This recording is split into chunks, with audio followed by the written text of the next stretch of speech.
বাচ্চাটার কি একটা অবস্থা হয়ে গেছে দেখতে পারতেছেন। তো পাশাপাশি খাকির বাচ্চাটাকে আমি নিয়ে নিলাম। আজকে সবগুলো বাচ্চাকে ওষুধ খাওয়াবো। তো এই বাচ্চাটাকে আমি এই যে ইনজেকশন দিয়ে পুশ করে দিলাম, ঠিক আছে। তো আজকে আমি আমার লফটে হলো আমার প্রত্যেকটা বাচ্চা যেগুলো বড় হয়েছে সবগুলোর অবস্থা খুবই খারাপ, মশার কামড়ে একবারে। আর কয়েকটার অবস্থা খুবই আশঙ্কাজনক, মনে হয় না বাঁচাতে পারবো। তাও একটা লাস্ট ট্রাই করে এই সিনামিন ট্যাবলেট আর হলো এই যে ইরা প্লাস বেড দুইটা একসাথে খাইয়ে দিব। সব কবুতরকে খাওয়াবো, তারপর ওই কবুতরগুলো খেয়ে খেয়ে আমার বাচ্চাদেরকে খাওয়াবে। আমরা স্পেশালি বাচ্চাদেরকে ইয়ের মাধ্যমে সিরিঞ্জের মাধ্যমে খাইয়ে দিব। তো ফার্স্টে সিনামিন ট্যাবলেটগুলো আমি গুঁড়া করে নিচ্ছি। সবগুলো ট্যাবলেট ভালো করে বের করে তারপরে আমি গুঁড়া করে একদম গুঁড়া করতে হবে। তো এই হাতুড়ি দিয়ে আমি সুন্দর করে এগুলোকে গুঁড়া করবো। এই যে গুঁড়া সুন্দরভাবে গুঁড়া হয়ে যাচ্ছে। এখন এই যে ইরা প্লাস বেড যেটা আছে এখান থেকে 5 গ্রাম আমি নিয়ে নিব। দুইটা গুঁড়া একসাথে মিলিয়ে দিলাম। আর দেখেন এটা সিরাজির বাচ্চা, কি অবস্থা। ঢেলে দেওয়ার পর পানি মিশিয়ে দিলাম। তো পানিটা ভালো করে নেড়ে তারপর মিশিয়ে দিচ্ছি।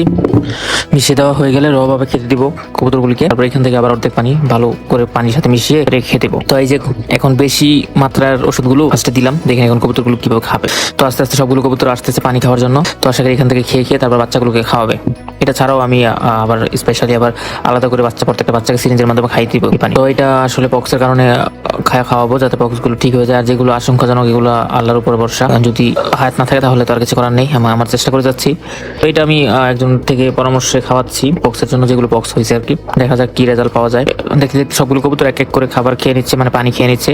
এখন পাশাপাশি আমি বাচ্চাগুলোকে দূরে দূরে সিরিঞ্জের মাধ্যমে এই যে পানি পুশ করে দিব ভিতরে, ঠিক আছে, যাতে আমি এনশিওর হতে পারি যে এই বাচ্চাগুলো এই ওষুধের পানিটা খেয়েছে। তো এরকম করে আমি সবগুলো বাচ্চাকে ধরে দিচ্ছি। যে এটা হলো গড়ার বাচ্চা, পিওর গড়া মাশাআল্লাহ, কিন্তু দেখেন গোটায় পড়ে গেছে পক্সের কারণে। আসলে কি বলবো, এই যে এটা সিরাজির বাচ্চা, এটাকেও খাইয়ে দিচ্ছি। তো মারাত্মকভাবে পক্সে আক্রান্ত প্রত্যেকটা কবুতর, ঠিক আছে। এখন ওই বড়টাকে ধরবো। ওই বড়টা দেখেন বিশাল বড় একটা পক্স হয়েছে ঠোঁটের মধ্যে, তো এটাকেও খাইয়ে দিলাম। এখন আমার আরো কিছু বাচ্চা আছে, এই যে আপনার খাকির বাচ্চা, এই খাকির বাচ্চা দুইটাকে খাইয়ে দিব। এই দুইটাকে একটু কম দিয়েছে, ঠিক আছে, একটা বা দুইটা গোটা আছে। যেটা আমি বুঝতে পারলাম খোপের ভিতরে যে কবুতরগুলো, এগুলোকে মশার উপদ্রব কম এখানে। আর জাফরি বা বড় কোনো স্পেসে রাখা কবুতরগুলোকে মশায় কামড়িয়েছে বেশি। তো আল্লাহ বর্ষা ওষুধগুলো খাওয়াচ্ছি, দেখা যাক কি হয়। দোয়া করবেন আমার কবুতরের জন্য, আমিও দোয়া করি সবার কবুতর যাতে ভালো থাকে, সুস্থ থাকে। তো এই বাচ্চাটার অবস্থা খুবই আশঙ্কাজনক, দেখেন পুরো মুখটা একদম বক্সে ভরে গেছে একবারে। তারপর আমি খাইয়ে দিচ্ছি, আশা করি সারানো যাবে আল্লাহ যদি চাই, ঠিক আছে। দেখেন কি একটা অবস্থা। তো দোয়া করবেন আমার কবুতরের জন্য। আর ভিডিওটা একটা লাইক দিয়ে ফলো করে দিবেন, আর চ্যানেল থেকে দেখে থাকে সাবস্ক্রাইব করে দিবেন। ধন্যবাদ, আসসালামু আলাইকুম।